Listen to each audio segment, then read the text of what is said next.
falar para você que acompanha o SBT Notícias pela internet. 5 homens que faziam arrastão pela cidade sequestraram um taxista na madrugada. A vítima foi transportada no porta-malas do próprio carro. Os bandidos chegaram a trocar tiros com a polícia e um deles morreu. Os 5 homens tinham acabado de assaltar uma lanchonete quando abordaram Vanderlan Melo, de 30 anos, neste ponto, próximo à bola do Armando Mendes. Como o taxista não queria fazer a corrida, eles ameaçaram a vítima com uma arma. Vanderlan dirigiu para a quadrilha até esta rua no Jorge Teixeira. Aqui, os bandidos pediram para que ele saísse do veículo. O taxista foi colocado no porta-malas do próprio carro. Por mais de 1 hora, a quadrilha seguiu com ele, realizando vários assaltos pela cidade, inclusive a um micro-ônibus de uma empresa do Distrito Industrial.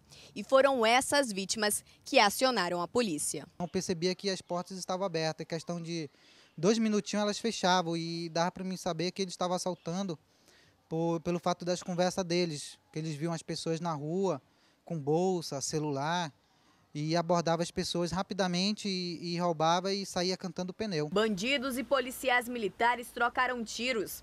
Algumas balas pegaram no carro de Vanderlan, mas não atingiram o taxista. Eu não sabia o que realmente estava acontecendo, onde eu estava, então eu simplesmente me encolhi e continuei no porta-mala, e mesmo depois que terminou o tiroteio, que já estava tudo consumado, eu continuei no porta-mala, até a polícia me libertar do porta-mala. Dos 5 envolvidos, apenas um adolescente foi apreendido e levado à delegacia do menor infrator. 3 acusados conseguiram fugir e um morreu durante o tiroteio.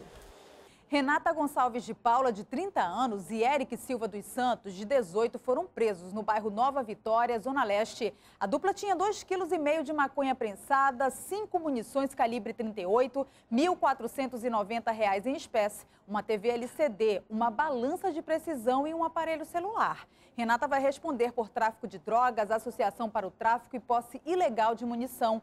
Já Eric responde por associação ao tráfico. A dupla foi encaminhada à cadeia pública Raimundo Vidal Pessoa, no centro. O desgaste do asfalto nas avenidas do Distrito Industrial gera prejuízos aos motoristas, principalmente aos carreteiros. Os motoristas até tentam desviar e, quando não é possível, o jeito é encarar o problema. Automaticamente os carros têm que estar desviando aí os buracos e com certeza a gente frega um pouco. Já teve casos de batida aqui já aqui nessa via aqui já.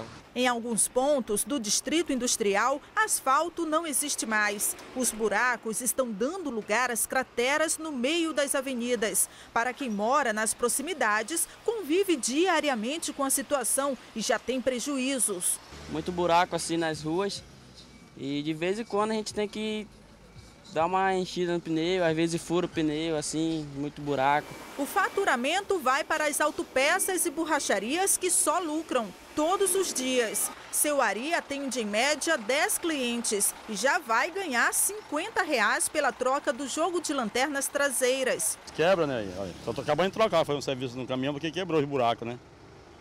Mas todo dia reclama, todo dia o pessoal reclama que as ruas estão péssimas no distrito, né? Quanto ao carreteiro, além do serviço, teve que gastar com a compra do kit que é similar, um custo de R$ 500.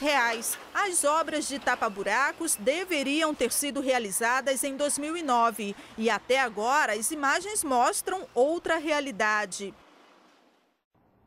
Em nota, a Suframa informou que está em andamento um plano de ação para solucionar, em curto prazo, as questões referentes à malha viária do Distrito Industrial. Tomara, né? A lei está em vigor faz mais de 1 ano. Mesmo assim, muitos ainda não respeitam. O Detran do Amazonas garante que tem intensificado a fiscalização no trânsito para incentivar o uso das cadeirinhas. A pequena Isis chora, mas a mãe não abre mão da segurança. Dá muita pena, mas aí nós temos que pensar na segurança do bebê, né? Ela chora às vezes, aí a minha ânsia é sair, pegar ela e pôr no colo, mas você nunca sabe quando vai bater. Às vezes tem uma autoconfiança no trânsito, mas pode vir alguém e bater você, né? E se o neném estiver no colo, ele tem uma probabilidade muito maior de se machucar. aí tem que aguentar. Ainda são poucos os que têm essa preocupação. O desrespeito à lei é tão grande que só este ano mais de 200 pessoas foram multadas por estarem sem a cadeirinha ou o bebê conforto. Nós temos intensificado, né, de forma a fazer com que os responsáveis, os pais, adotem definitivamente uma postura de segurança e principalmente de consciência segura no trânsito, que é a utilização dos equipamentos de segurança de retenção para suas crianças de 0 a 10 anos. Quem deixa de usar a cadeirinha ou o assento de elevação no transporte das crianças comete uma infração gravíssima. O motorista ganha 7 pontos na carteira de habilitação, paga uma multa de pouco mais de R$ 191 e tem um veículo apreendido. E olha, o Serviço Federal de Processamento de Dados informou hoje que a emissão de carteiras de habilitação está paralisada em todo o país devido a uma falha no sistema desenvolvido pela empresa. Também estão inacessíveis outros 2 sistemas, o Registro Nacional de Veículos Automotores, que é o RENAVAN, e o Registro Nacional de Infrações de Trânsito, que é o RENAINF, onde são computadas as multas recebidas fora do estado onde o veículo foi licenciado.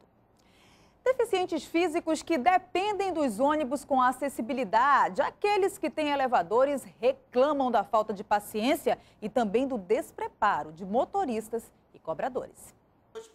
Quando tinha 14 anos, Jorge fraturou a coluna ao bater a cabeça no fundo de uma piscina. O acidente fez com que ele ficasse tetraplégico. Hoje, com 34 anos, casado e pai de uma filha, o auxiliar administrativo precisa contar com a ajuda da mãe e da esposa para se locomover. Mas o desafio maior é quando precisa usar o transporte público. Apesar dos novos ônibus serem equipados com elevadores, o problema tem sido o despreparo e a falta de respeito de alguns motoristas e cobradores. Que já é um desafio entrar no ônibus pela falta de qualificação dos motoristas, dos cobradores, para operar aquela prancha que me transporta para dentro do ônibus. Então, a falta de qualificação deles já impede, primeiro, de chegar até o ônibus. As barreiras começam ao sair de casa. A falta de calçadas obriga o cadeirante a trafegar pela rua. O ponto de ônibus não tem abrigo. O jeito é torcer para que não chova. Dessa vez foram 22 minutos esperando.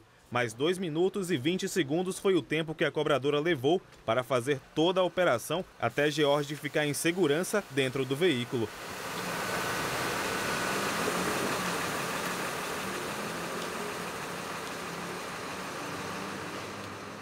Já na hora de descer, quase tudo certo, se não fosse o lugar que o ônibus parou, a pior parte da calçada. Foi sorte hoje pegar esse ônibus? Foi. Essa cobradora, ela parece que estava mais preparada em manusear o elevador. Só que, como vocês podem ver, aonde ele parou, tinha um buraco aqui. Como é que eu vou passar se não tiver calçada preparada? Se for uma pessoa que não tiver habilidade para subir na calçada, complica. E na hora de voltar para casa, o ônibus também não demorou. Mas o procedimento entre baixar o elevador, entrar no veículo e fechar as portas levou quase 5 minutos.